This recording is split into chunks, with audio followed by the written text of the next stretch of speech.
Today we are unboxing the 13-inch MacBook Pro with Retina Display. You may remember that we unboxed the 15-inch model in the first episode of Always On.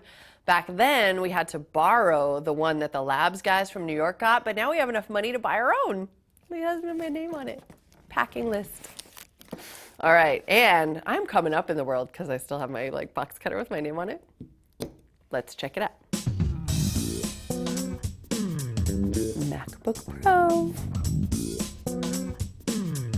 That's a pretty heavy box, I'm not gonna lie. It feels pretty beefy.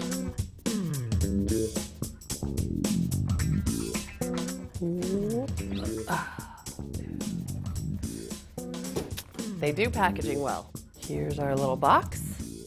Power brick, little extra cable there, instructions. No CDs in the box, of course. Why would there be? Let's open it. Oh! This is heavy. I mean, it's not that heavy, but it feels heavy compared to an Air because it's a 13-inch laptop and we've all kind of gotten used to that really Air-sized thing. It's a much beefier laptop, definitely has that Pro feel.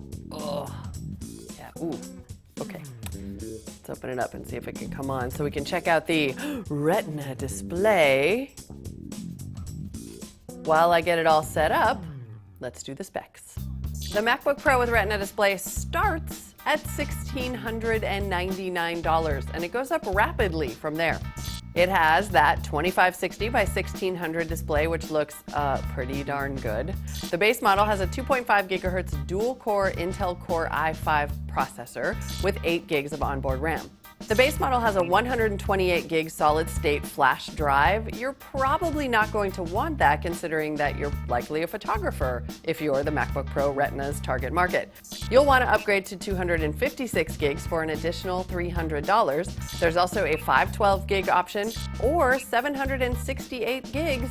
That one will cost you an additional $1,300. The MacBook Pro weighs 3.57 pounds. It has a 720p FaceTime HD camera. That looks very nice. 2 Thunderbolt ports and USB 3, HDMI out, and an SDXC card slot for those photographers who might want to use it. It has a full-size backlit keyboard and it ships with Mountain Lion. I was curious about the weight of this thing, so I brought down the 13-inch MacBook Air to compare, and I have to say that they actually feel pretty similar in weight. And the MacBook Pro is a little more compact than the Air. Look at that. It's like a little bit wider because of all that skinny bezel, I guess. Obviously, the MacBook Pro with Retina Display is a super nice laptop. I'm curious about who the target market is because, frankly, the pro photographers I know were hoping for a 17-inch laptop and not a 13-inch laptop. And also, that price, I mean, it's one thing to pay a premium for Apple products, but $1699 is the base, $1999 for, let's be honest, the model that you're going to want at minimum. The MacBook Air 13-inch and the MacBook Pro 13-inch without Retina Display start at $1199. That's a crazy premium for a display that, frankly, is beautiful, but just not that necessary.